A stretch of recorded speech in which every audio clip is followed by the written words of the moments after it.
Welcome, dear listener. It's time to unwind, to let go of the busy day behind you. In this quiet corner of time, you are safe. And the only thing you need to do now is relax. Close your eyes, if you haven't already. Let your breath slow and allow yourself to drift into the gentle current of an older world, a world where time moved more slowly, where silence was sacred, and where the day began not with noise, but with stillness. Tonight, we will walk together through the quiet corridors of a faraway place, a stone monastery in the Byzantine Empire, hidden in the hills, embraced by olive trees and whispering pines. There, we will spend a day in the life of a Byzantine monk. This is not a tale of drama or conquest, but of peace, of daily rhythms, of forgotten rituals. A simple life, full of meaning, full of silence, full of presence. So let us begin. The first light of morning brushes the hills with a gentle gold. In a small stone cell, barely the size of a cottage room, Brother Theophilos stirs.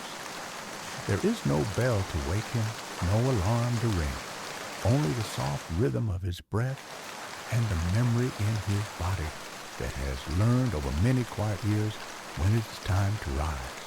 His cell is humble, a bed of straw and wool, a wooden cross, hand-carved and smooth from years of prayer, a small table with a single oil lamp flickering its last drops of flame. He swings his feet over the side of the bed. His sandals are simple, worn smooth by the years, leather, tied with quiet care.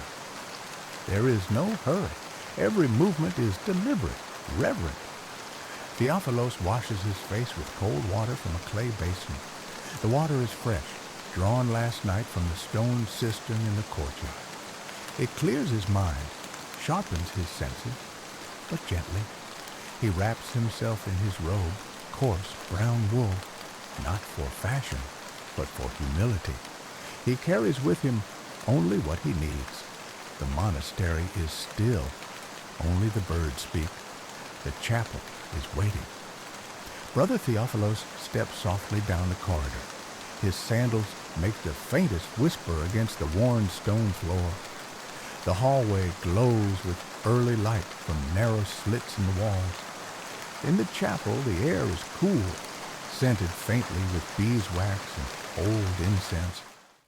A few other monks are already seated, silent, still, like statues carved from time. There are no pews here, only wooden stools and worn rugs.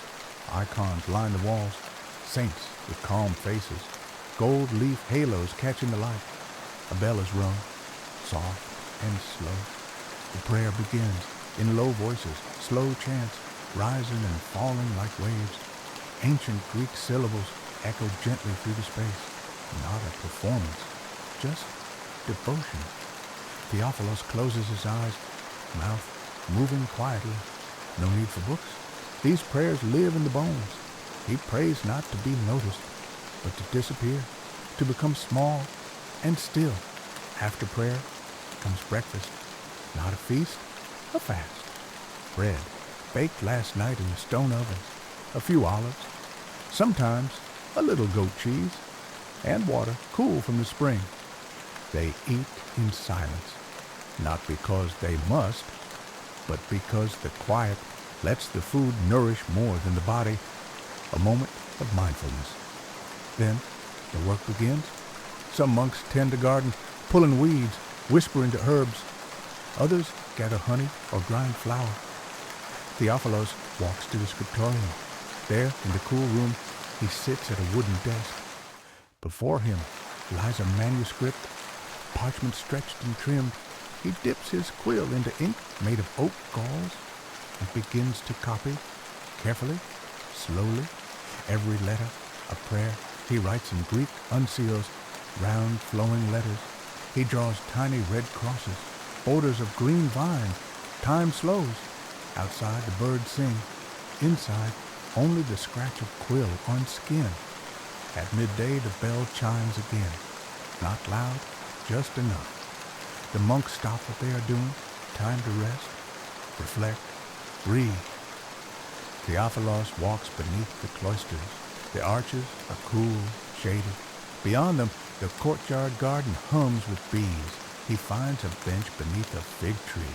The sun filters through the leaves, casting patterned shadows. He eats a fig, soft and sweet. He prays silently and listens, not for voices, but for quiet itself. He watches a lizard dart across the stone path. He notices how the wind touches the olive branches. Everything is still, yet everything moves. The sun leans west. The shadows stretch, long and drowsy. It is the quietest part of the day. Brother Theophilos returns to his work. This time he helps in the herb garden. The earth is warm, fragrant. He kneels and gathers mint, chamomile, lavender. Some will be dried for tea, some for salves. In a shaded alcove, another monk stirs wax in a brass pot. Candles will be poured this evening. Theophilos stacks the herbs in woven baskets. The rhythm of the day continues, calm and unbroken. He thinks of nothing in particular, and so he finds peace. As the day cools, the bell sounds again. It is time for vespers, the evening prayer. The monks gather once more in the chapel. Their chants are lower now.